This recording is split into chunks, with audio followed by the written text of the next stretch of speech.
आपको बता दें कि 9 अक्टूबर 2024 की रात भारत के दिग्गज कारोबारी और आम लोगों के दिलों पर राज करने वाले रतन टाटा का निधन हो गया। उनकी अंतिम यात्रा में पूरा देश शोकाकुल रहा और भावभीनी श्रद्धांजलि अर्पित की।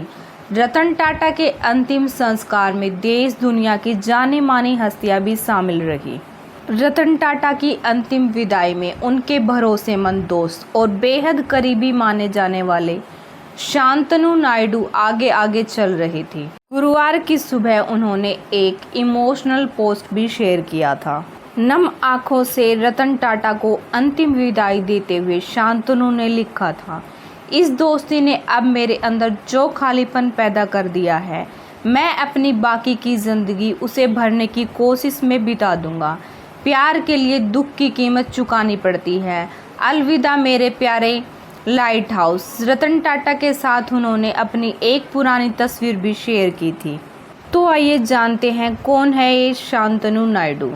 पुणे में शांतनु नायडू का जन्म हुआ था। साल 2014 में सावित्रीबाई फुले पुणे विश्वविद्यालय से शांतनु ने इंजीनियरिंग की डिग्री पूरी की थी।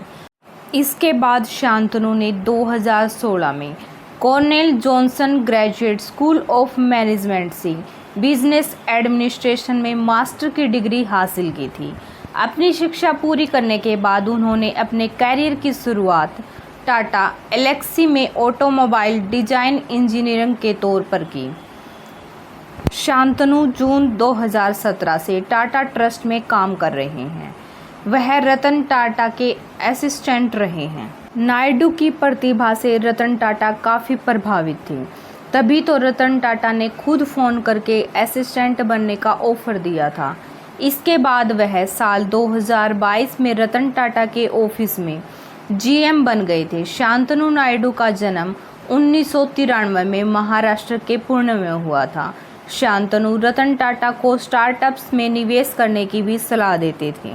शांतनु नायडू की रतन टाटा से मुलाकात और फिर दोस्ती की वजह पशु व जानवर प्रेम के कारण हुई। दोनों की मुलाकात साल 2014 में हुई थी। नायडू एक्सीडेंट से आवारा कुत्तों को बचाने के लिए उनके गले में रिफ्लेक्टिव कॉलर बनाते थे और फिर आवारा कुत्ते के गले में लगा देते थे, जिससे ड्राइवर को यह रिफ्लेक्टिव कॉलर अंधेरे में भी दिख जाता था और वह वाहन को रोक देता था।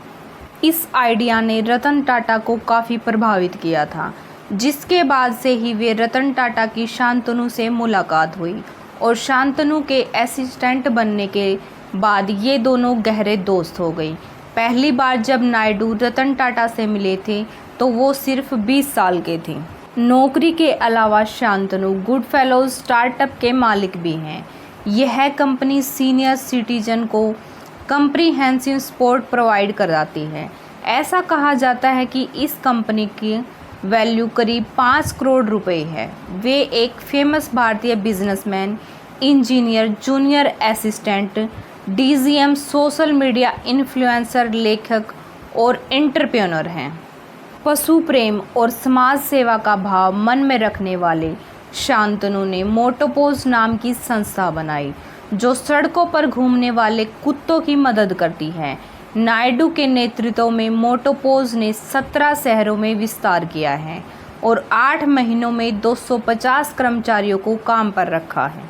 शांतनु नायडू ने बिजनेस इंडस्ट्री में एक ऐसा मुकाम हासिल किया है जो कई लोगों के लिए हमेशा एक सपना होता है।